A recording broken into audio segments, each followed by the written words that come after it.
ધર્મ શું છે? ધર્મ શું? પ્રત્યેક વ્યક્તિનો પ્રત્યેક ક્ષણે ધર્મ બદલાય. અબ ઊંચી બાત, પ્રત્યેક વ્યક્તિનો ધર્મ બદલાઈ જાય. 10મામાં પરીક્ષા દેવા જવું હોય ને તો પરીક્ષા દેવી ઈ જ એનો ધર્મ. એને પરીક્ષા ન દેતા માળા કરવા ન બેહાય તો માળા કરવો એનો ધર્મ નથી. એ પરીક્ષા દેવા જાય ઈ એનો ધર્મ છે. બહેનોએ રસોઈ કરવી જોઈએ, રસોઈ બંધ કરી દે ને બધાય ભૂખ્યા રહીએ અને માળા કરવા બેસી જાય તો ઈ એનો ધર્મ નથી. અરે સૌભાગ્યવતી સ્ત્રીઓને શણગાર સજવો ને ઈ પણ ઉત્તમ ધર્મ છે મારા વાલા. સૌભાગ્યવતી સ્ત્રીઓને શણગાર સજવો, ઈ ન કરે તો અધર્મી છે, ન કરે તો અધર્મી ગણવા. 16 શણગાર સૌભાગ્યવતી સ્ત્રી હોય ને એને 16 શણગાર તો સજવા જોઈએ, સજવા જોઈએ, સજવા જ જોઈએ. ઈ ધર્મ છે. અમે ટ્રેનમાં આવતા હતા, માફ કરજો બોલાય નહીં પણ બોલાઈ જાય છે. અમે ટ્રેનમાં આવતા, મારી હારે ટ્રેનમાં બધા બેઠા હોય ખબર છે.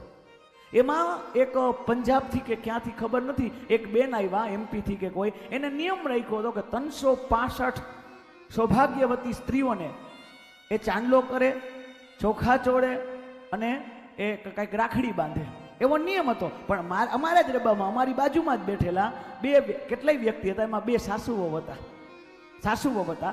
એમાં જે સાસુ હતા ને એના ઘરવાળા હયાત હતા અને ઓલી બેન હતી ને એનો ઘરવાળો હયાત નહોતો. હવે ઓને શું કર્યું ખબર છે?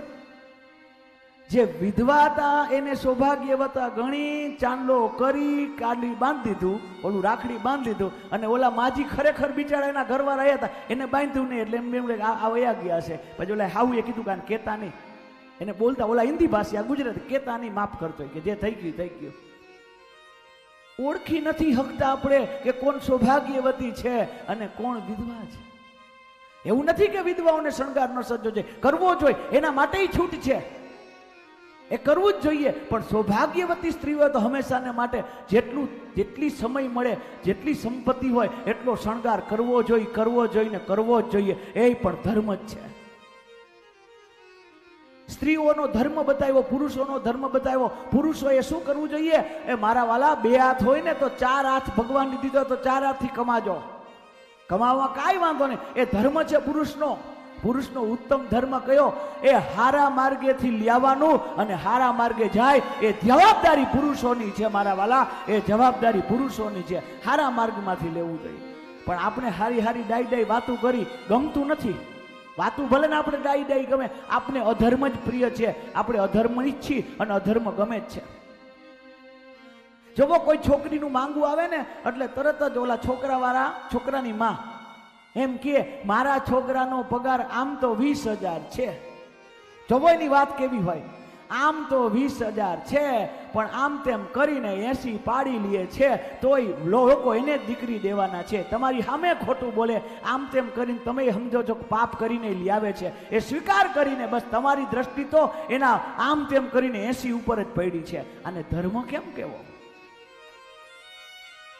સાચો ધર્મ શું? તમારી સંપત્તિ હોય ને તો ક્યાં વાપરવી જોઈએ મારા વાલા? મંદિરે ન દો તો હાલશે, કથાઓમાં ન વપરાય તો હાલશે મારા વાલા, પણ તમારી સંપત્તિ જોવો. યાદ રાખજો, દ્વારકાધીશના મંદિરે જઈને આપણે કાંઈ પૈસાની ભગવાનને જરૂર છે નહીં. તમે નહીં દો તો કાંઈ ભગવાન લક્ષ્મીપતિ જ છે, કાંઈ જરૂર નથી.